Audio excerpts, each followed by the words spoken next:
Well, happy Wednesday, everybody. What a meeting. There was a lot to talk about. Again, the audio was horrible. Yep. What else is to be expected at an Otter Creek meeting at this point, right? Yeah, don't look for them to fix that ever. No, because they really don't want to be heard. Transparency is not high on any priority or agenda, or I don't even think it's really wanted at all. No, I don't think so. I saw a lot of interesting things. Sometimes it's not even what you hear, it's what you see in the meetings. Or what you don't hear in some cases. Like concern or the fact that, well, we'll get into it. I mean, that to me, I feel like that meeting was watching an episode of the Twilight Zone. Yeah, it was pretty To scary. me, there's a few things that just don't seem right. You mean they're odd? They're odd, for sure. I don't know. I'm just feeling a little sad or disappointed or taken back. All these different things after watching the meeting. So I do have some notes. I'm a note taker, so I got 2 pages of notes here, and if you want to start us off, I guess we can start with the agenda. I don't have the agenda to look at anymore. Okay. So you're gonna have to wing it because we've already gone over erased that off my phone. Okay. I have to get rid of stuff. My phone clogs up fast. But there wasn't that much on the agenda, so I'm sure we can remember it, right? Yeah, there was the second reading of an ordinance that has something to do with a date and time change. Really not that significant. But a date and time change? Well, there was a date. You talk about the Wakasasa water meter fees? Yeah. That was the reading. That's right. But it had to do something with the time and date. I don't know. But all they did was read the title of it. They didn't get into the meat of it, which is another reason, and I'll keep saying that, I wish they were transparent, and I wish they would upload the documents online. And it would be nice if they kept putting the audio up on their YouTube channel that Jason had created, where there's June and July on there, but they're not going to. I don't think that's going to happen because they really don't want to be transparent. Yeah. So I see going forward, Zim actually getting a lot of his agenda codified actually eventually, because they're not really divulging all the details of these ordinances. All they're doing is they're naming the title and they're reading it, but they're not reading all the meat of it. So the general public doesn't know what it is they're approving. Well, and the people in the town aren't showing up to the meetings and aren't involved in the town at all, which I said before. Mm-hmm. If anybody wanted things to change and they wanted to block him, you got to start standing up for your town, showing up, getting on the board and doing these things. And last night I saw the exact opposite. Yeah. There were a few more people from the town at that meeting than normal. There was also some people there from other places. So it wasn't all townspeople in there. I did see Ellie. Mm-hmm. I did see Belinda was there. And the 2 new board members that they swore in. Stuart was there. Laura showed up late, as usual. Consistency. She's very consistent with that. If they would set the clocks back in Otter Creek 15 minutes, she might be on time. Maybe that's a trick they could do. 15 minutes, Laura! 15 minutes! That's all it takes. You just have to laugh about the stuff. The new non-clerk was there. I believe I heard the name Debbie, but they really didn't talk about any of that much. Nope. Or what is going forward with her, because I think originally in Travis's video, he said that she was temporary. So what's going on to fill the position? They don't talk about those things. I guess that's not important. These are all the non-transparencies that we see. Who else sometimes it's what you don't see. Richard was there. Yeah. The gentleman that works for Zim was there. Which he normally doesn't come to those. He's been coming to those the Has he? past few months or so. Okay. And Thomas Collins wasn't there, which I'm surprised Yeah. because everybody wants to see the meetings. You think that would be a good video for him, but he hasn't been coming to the last several meetings, so maybe he's given up on all of that too, which Zim would be more than happy about that, because I don't know that Travis will continue to live stream the meetings, so Zim might get what he wants with nobody recording the meetings at all. Yeah. So, but I will say, if they are doing audio for the meetings, that they are required that if you do the audio, it becomes a public record. Mm-hmm. So I guess that would be the only way that people could hear the meetings. But good luck on getting that. Yeah, you're going to get the minimum amount of transparency from Zim. He's going to do what he has to, and he'll be forced to do that, and not an ounce more. But nobody's going to shell out the money for a lawsuit, and that's what they bank on. Mm-hmm. So, and then Megan was there, the lawyer, of course. Yeah. Which I love when she's there. I wish she would speak the whole meeting, because you can actually hear her. You can hear her and Belinda. Those are the ones you can hear. Carl you could hear too, but he's not there anymore. Yeah. The attorney pronunciates very clearly, so she has good verbal skills. Zim seems to mumble everything. He's very hard to hear. He's not a very good public speaker.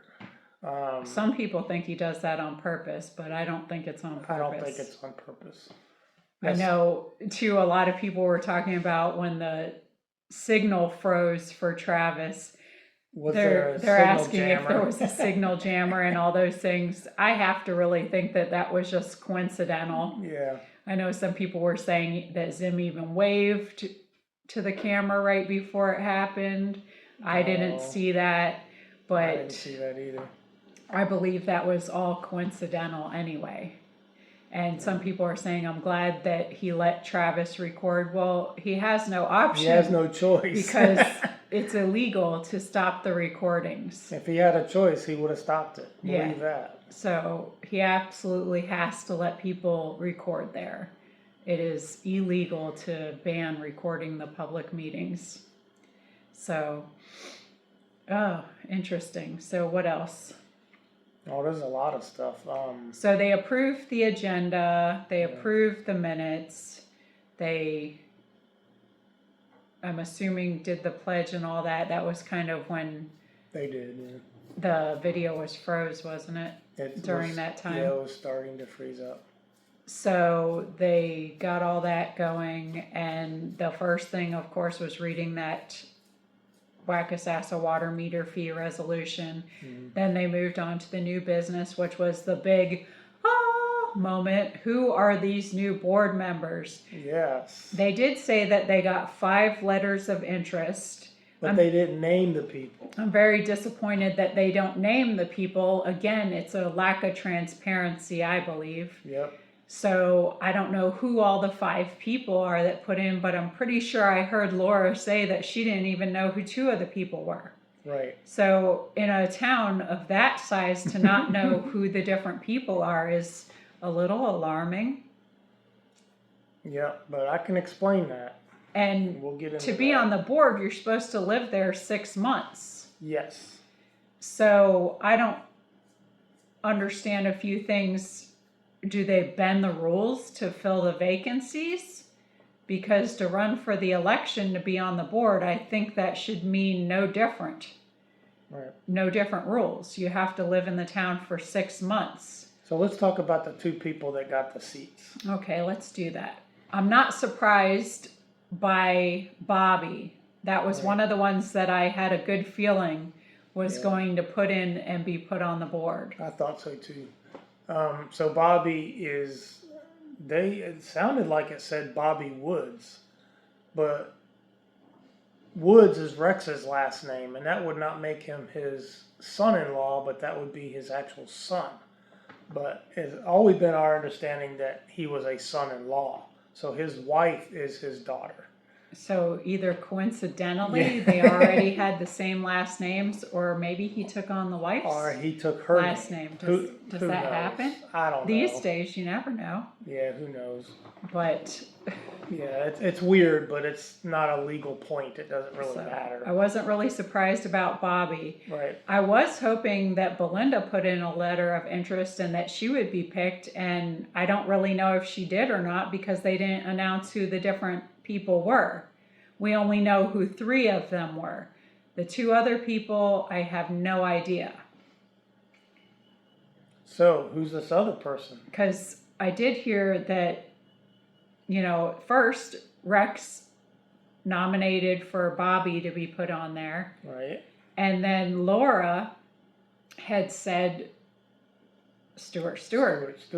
But nobody else jumped on that bandwagon. Right. And then she just looked, I have to say too, it seems that people don't get their packets ahead of time and read through them. Correct.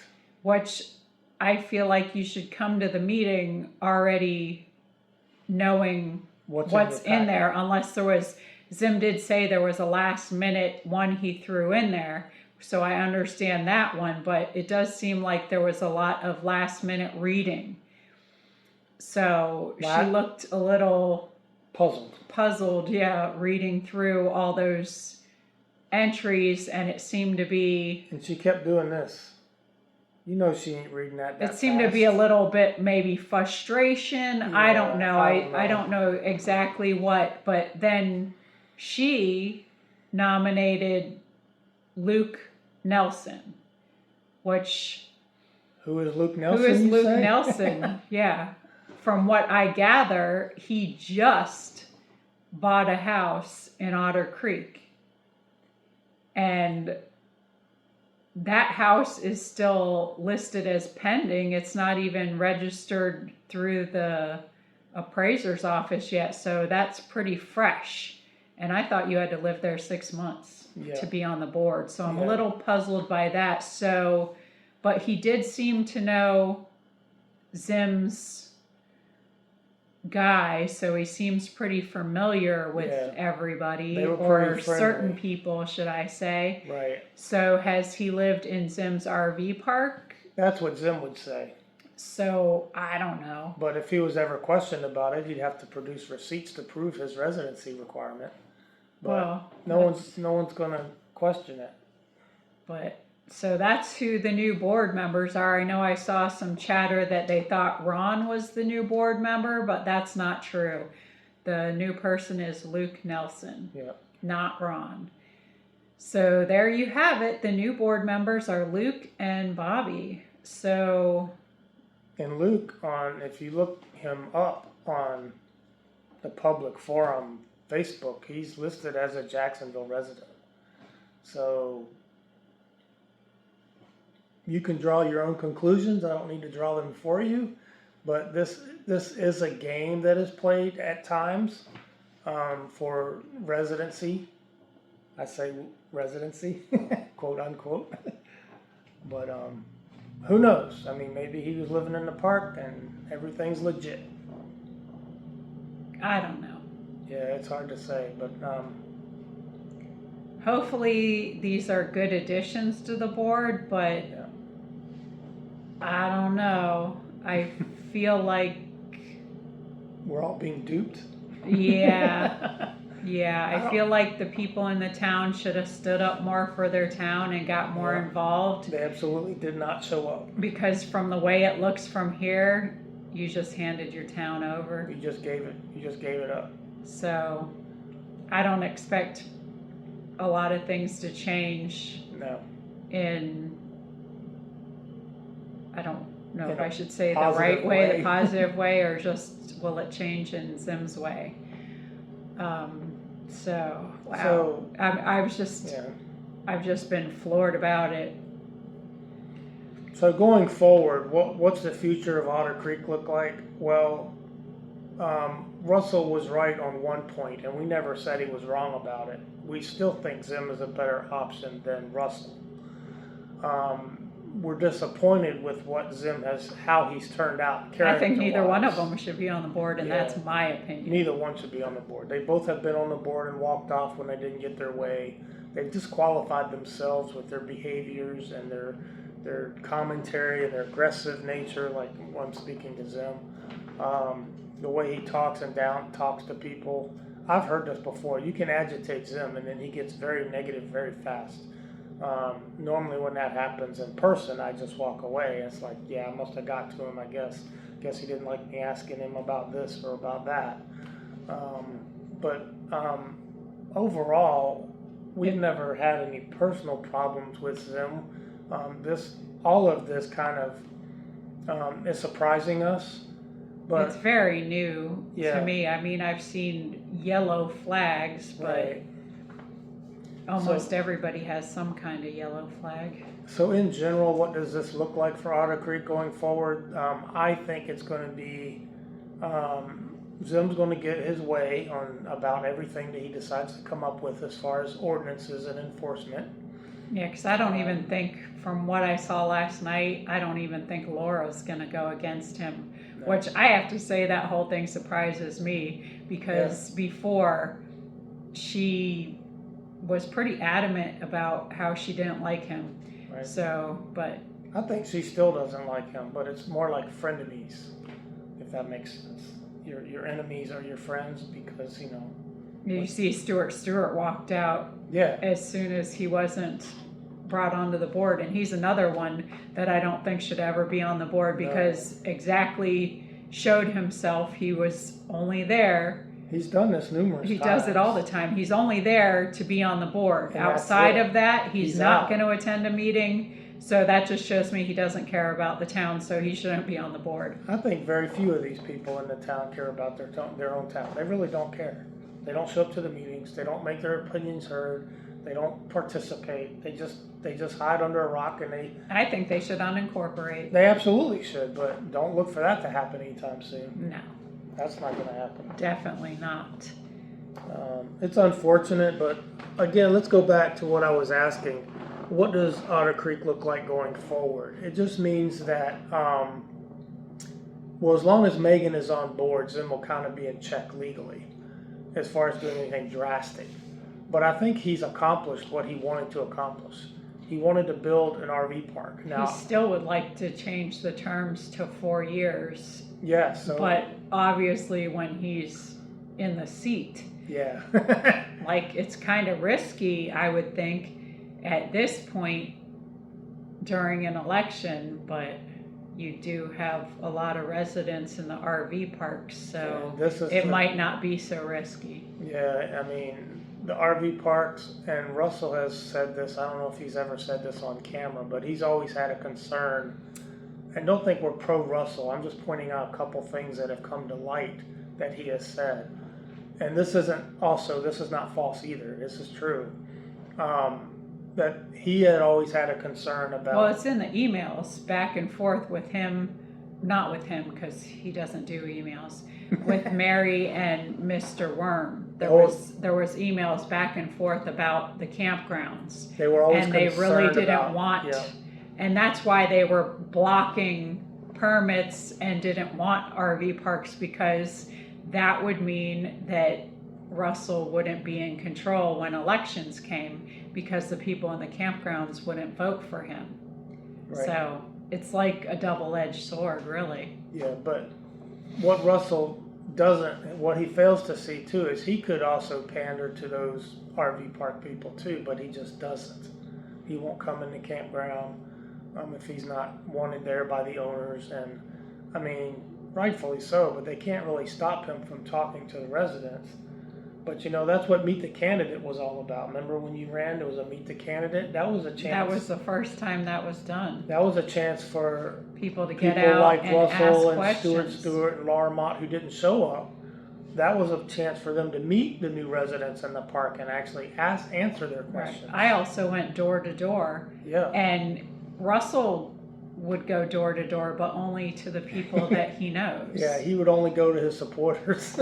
So, You're not You going to know. harness any new votes. but with that outside of that, strategy. I really, really wish other people would have got involved and put themselves out there. Yeah. But it is what it is. I mean, we're sitting on the outside. We don't have to live in the town and deal with the repercussions of what's going on. So that's a blessing. Yeah, and there's really, at this point, there's really nothing to fight with Zim. He's gotten what he wanted. He got his RV park, and he wants to eventually buy up other properties in the town. Well, he can't buy what's not for sale. So if the residents don't sell to him, and there have been a few that just won't sell to Zim, then he's out of luck. He can't make them. He can't make them sell to him. But eventually, we know his long-term plan is to build like apartments and multifamily dwellings on properties around Otter Creek to basically make it Zimtown. He wants to own the whole town. I can tell you right now, he doesn't have the money to build anything beyond his RV park, but over the coming years, as his park starts to flourish, and he'll fill it up, and everybody can fill an RV park up in the wintertime in Florida. That's not hard to do. Summertime's a little more challenging. But going forward, what does the town look like? It's going to get more developed over time. I don't think the development's going to happen quickly. They still have bad water. I don't know that the water is ever going to get fixed until they tie into the pipeline. Well, he was talking about that again with it, engineers being out there, and it's going to be back online and all that stuff. Yeah, they talk that every month, and every month it's the same answer. So that is a challenge, though. That's not all Zim. I'm not saying that he's not fixing the water. I'm saying that his hands are tied with fixing the water because of either budgetary constraints. It's expensive, yeah. Keep the water clean because you got to throw in a bunch of expensive chemicals. Now, I did find this interesting with Zim, and I found it a little insulting. He said we're going to be doing things the right way with these permits. We're not going to be doing this good old boy system. He is part of the good old boy system. The favoritism, like what was he talking about there? What favoritism? What favoritism has been going on? Yeah, because the only thing the town used to do was zoning compliance letters. There's no permitting required in that. And he was handing out packets. So to go along with that, at the point where he was handing out those packets, so at this point he's handing out something that's not new to everybody, right? Because he's talking about we follow the rules, this is the way it's been, these are, so he's handing out old stuff, but they're all reading it like it's something new. It's not. And they don't know anything about it, but these papers are old. They're dated in 72. Was it 72 or 92? I can't remember now. I think the last stuff I read with them, they had some stuff in the 90s, they had 70s, the 90s, and yeah. It's I want to say could be even something from 2005, but all of those are really old. They're 20 years plus old. They're really old, but they're speaking to them like this is new. Well, he's speaking to them like this is not new, and it's not new. Oh. But he's speaking to them like this has been in play forever. You know what I'm saying? Yeah, like there was favors casted, but they never had So it hasn't been in play forever. It may be old paperwork, right, but it hasn't been in play because the interlocal agreement was in place, squashed all that. Right. So if once the interlocal agreement goes and then you revert back to that other stuff, you should have updated that other stuff. Because it's really, really old and out of date. But you didn't, so you're using that. But shouldn't your board members and everybody know? Like you should have had a meeting and saying, okay, the interlocal agreement has been squashed. Here is what we'll be using for this, like the transparency that I'm talking about. Yeah, he doesn't speak to it. I like to do that so everybody knows what's going on and everything is on board. But he doesn't, so he's handing it all out like, everybody should know this stuff, and they don't know this stuff, and it's old, outdated information. And he still hasn't established any enforcement. So if you don't abide by any of those rules, what's the repercussions? He hasn't established enforcement. He has no enforcement. So he apologized to Travis about some stuff, but it almost seemed like an apology for show. It was a backhanded apology, I call it. Yeah. And no, he hasn't blocked Ron's power for a year. I know we discussed that before, and I don't know all the ins and outs, but I know Travis says that there'll be an interview video, so I'm interested to see that. Yeah. But I don't know, the whole meeting was just very odd. Yeah, it seemed to be very orchestrated. What's the word I'm looking for? Structured, very rehearsed. Scripted. That's a good word. Yeah. And the vote for vice mayor. Surprised, not surprised. I was scratching my head a little bit on that one. Surprised, but not really surprised. That's where I'm at. I kind of thought Rex would be the better vice mayor. I don't think Rex wants it because he does have a full-time job. He does work and run the campground. Yeah, but the vice mayor doesn't really do anything. Well, I know, but in the event something happens with the mayor, or doesn't show up to the meeting, they have to run the meeting. But yeah, but he would have to get read in on everything that's going on. He'd have to be brought up to date, and I don't think he wants to focus on that. In that little town, anyway. Yeah, I know. It wouldn't be hard. It's still nothing major there. Right. But anyway, I thought it was funny just to see Laura and Zim sitting next to each other, mayor, vice mayor, and to know that she doesn't even like him, but she's sitting next to him laughing. And it's just a little funny to me.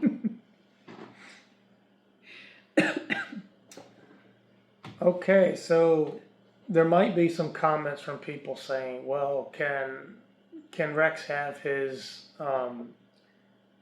son-in-law or his, that's right, son-in-law on the board? And yes, that's not nepotism. Nepotism, it actually has to be a direct relative, like a married couple or... Well, excuse me, going back in time, wasn't Russell and his son both on the board together? I believe so. Sure were. Weren't Don and his son? Yeah, what's his name? No, not his son. His wife. Oh, his wife? Oh. Or was it just that she was clerk? I don't know, but yeah.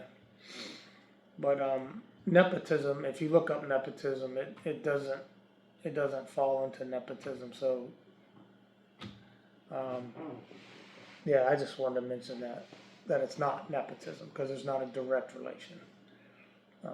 I think it's close enough that it should be, but it's not legally. So, but it should be really interesting, I guess, for what happens in the future there in Otter Creek. But will anybody know about it?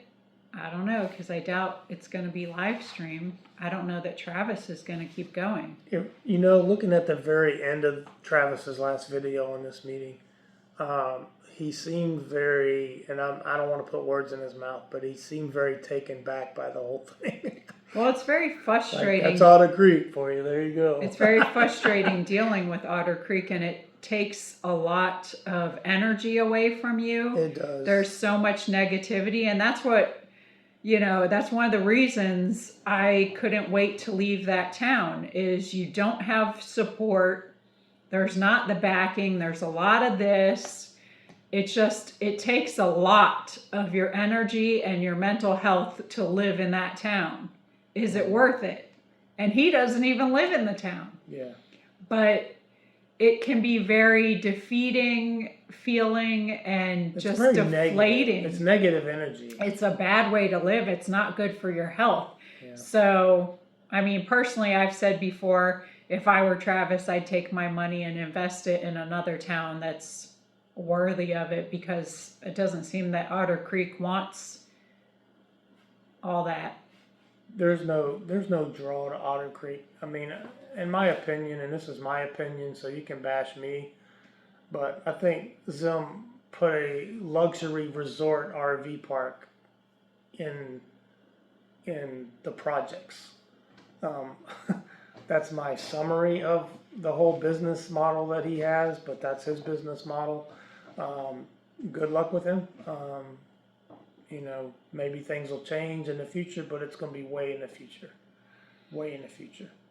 I don't see other businesses wanting to come there. There's no draw there. If you're a traveler coming through, or you're spending a month down in Florida from another place, sure, it's a great central location, inexpensive place to camp, and then you can go do your day excursions and go out to these other places, and you're close to the beach, not real close, but 20 miles from a beach, a city beach, not a real Florida beach.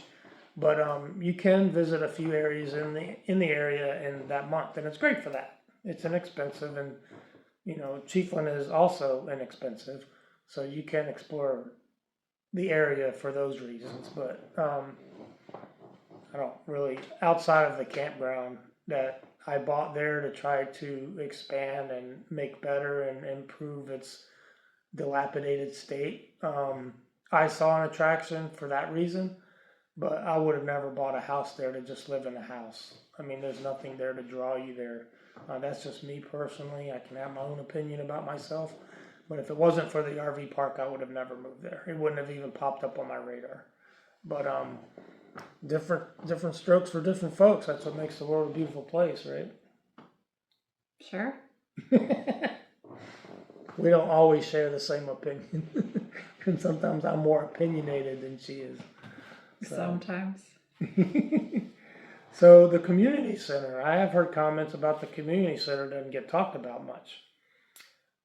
I'm going to go out on a limb here, and I'm going to share with you that the community center is Zim's pet project, okay? This is something that really he wants. Now, the board voted for it, and I can't answer for why it is they decide to support it. Because it was free money, and everybody loves free money. Yeah, with short-term vision, you'll see that you're going to get a free building. The long-term view is the town, one, they're not going to support it. They're not going to show up to it. They're not going to do anything with it. And two, they're going to have to start paying to maintain it, to paint it, electric, plumbing, all of that's going to have to be supported over time. And they're not real good at spending money like in the past. They haven't really wanted to spend any money on upgrading the town hall. It was like pulling teeth to get Russell to buy a couple buckets of paint to even paint it. Yeah, we begged him to get that paint, right. So because we thought it looked so horrible, both of the buildings, and me and Brett painted it. Yeah, and but that wasn't easy. That was pulling teeth, and it was ridiculous. I was ready to just buy the paint myself. I mean, I never saw such ridiculousness to do such little improvements. In my book, those are little money improvements that go a long way. I mean, big results. Yes. Yes.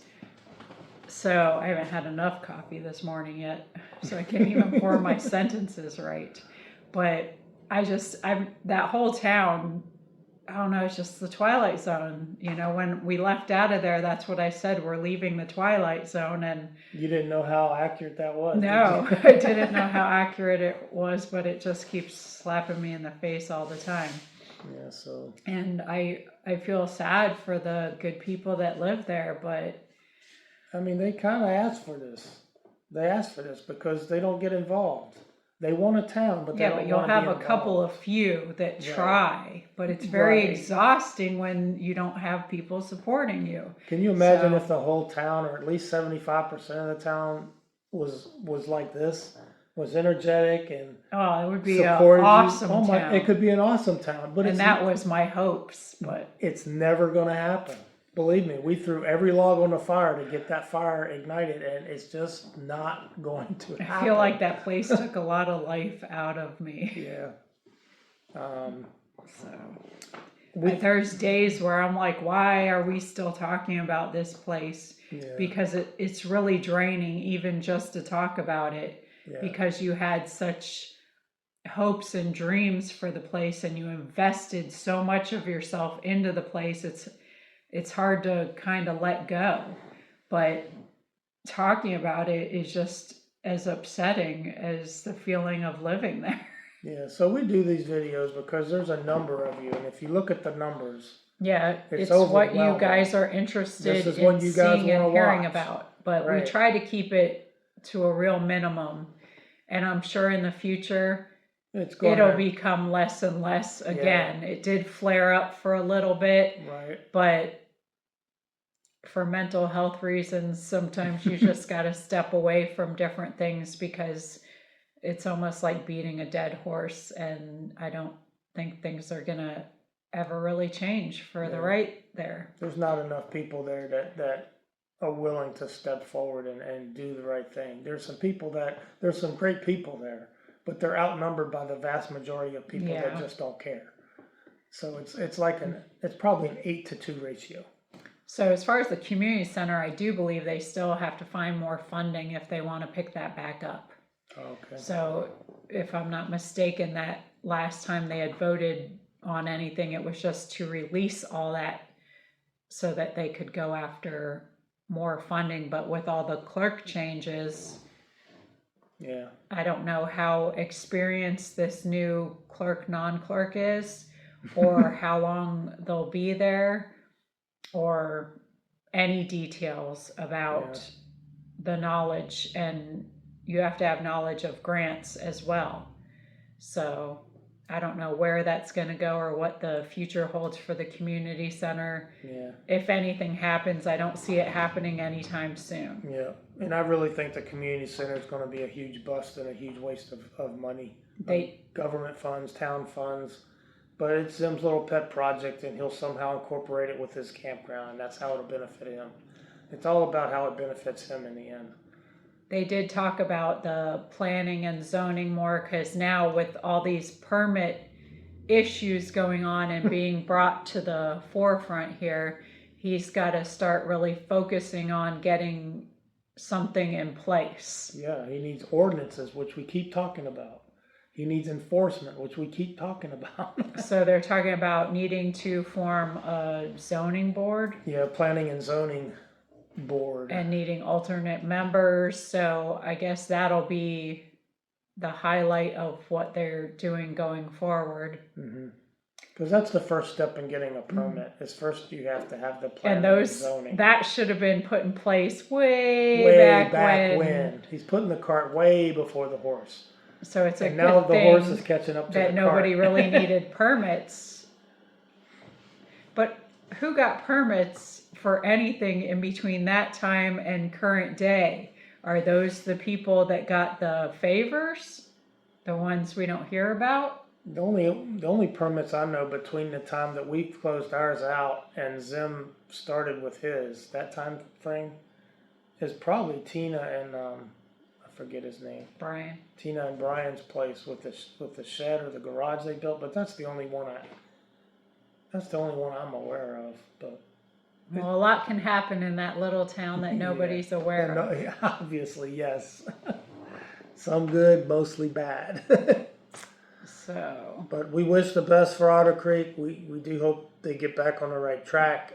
They were discussing the new hours for town hall. Oh yeah. And they're very limited. They're about 12 hours a week. Yeah. Which we always said after everything was put in place, you didn't need a bunch of hours.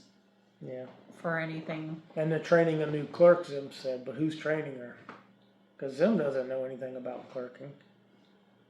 So he's training her on what he wants to get done. That's what that means. So she'll be under his thumb and doing what he wants done. I mean, there'll be some things she has to do. She has to do the trim. So, the trim is not fun. Nobody likes to do the trim, but that's something he's going to get roped into doing. So there's going to be a lot of things that he's going to have to learn. He's going to have to learn fast. I know a lot of people are joking during the meeting about him sitting in his high chair. Oh, yeah. And, the way he has himself placed at the table in a higher table and all those things. But kind of looks like what you see is what you get. That's it. So I don't really know what else to say for Otter Creek's future. I'm just glad I don't live there. Yeah, amen to that. Amen to that. Not a safe place to be, like raising kids there and whatnot. You got lots of drugs going on at night into the morning. It's a terrible place, and nothing's being done about it.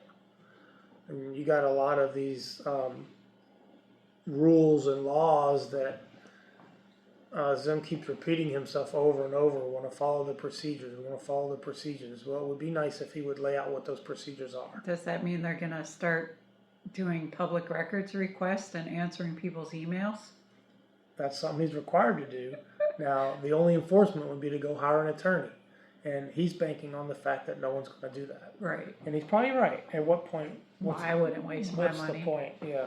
I wouldn't waste my money either. I mean, but if I lived there and I was trying to get stuff done. Yeah, then it might be. Because we did. Right. Yeah, we did hire an attorney and we did spend money. Yeah, we did waste money.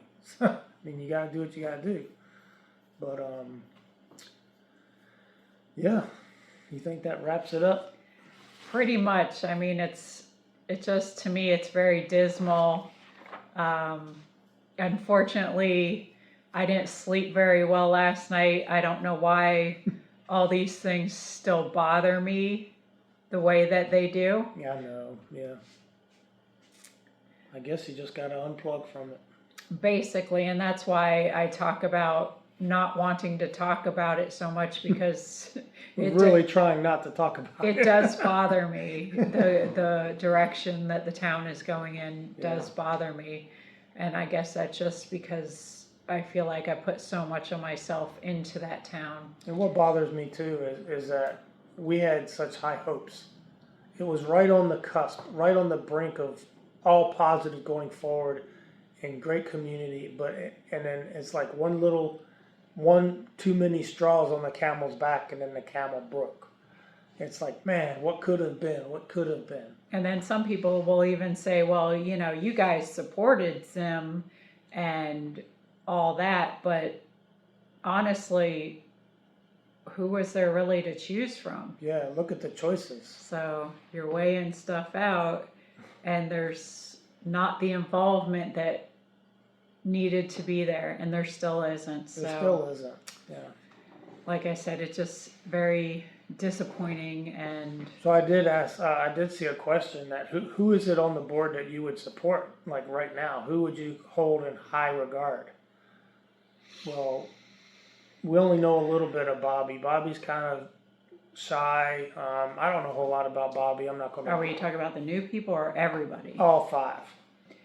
If I had to pick who I thought is the best board member at this point in time, it would be Rex. Yeah, it would be Rex, hands down. I understand him not wanting to take that on. I get it. Yeah, he's a busy guy. I wasn't saying anything. I just thought he would be the best man for the job. Correct. I think he should be mayor. I think he should too.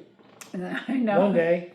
I know that's going way out, and he's probably like, no, I don't want that. Yeah. But I do think he's the most fair, honest. He's got a level head. He has a business knowledgeable. Sense. He's well spoken. He's organized. Yeah, so I think he is the best person on the board right now. Yeah. So. Yeah, that's got my vote. But see, when you have to vote for 3 or 4 people, or 2 to 4 people, which we've been having to vote lately, who else do you vote for? Yeah. I don't know. I don't have those answers. It's a really rough situation. When you have 3 spots to fill and only one is decent and he's already on the board, then who do you vote for? All I can say at this moment is I still pray for Otter Creek. I still support Shady Oaks Campground. Yep. I still say if you're going to visit the area, that's a great place to stay. They got trees. Rex and Janelle are wonderful people. Yep. Bobby works in the campground as well. Yep. And it's a great place to stay, and they're good people. Yep. So that's all I can really say at the moment. Yep. I just feel a little dismal about the whole situation in Otter Creek. We're just kind of taken back by it all, and we're just glad we escaped when we did. We'll see what time does for the situation. Can't wait to hear Travis's take on the meeting and Ron's interview, and we'll keep an eye on things going forward, but I don't know how involved we'll be. Yeah, we'll just see. We'll just We'll play see. it. We'll see what happens. Anyway, we're going to wrap this one up because I need to do something more positive with my day. Yes. And I hope you guys do something positive with your day as well. So it's been great talking to y'all, and keep praying for the situation is all I can say. Take care. Yeah, love you guys. Thanks for joining us here at Madam Mayor's Adventures, where the next adventure is right around the corner. We need some more coffee. More coffee. Cafe con leche. Don't tease me. Bye, guys.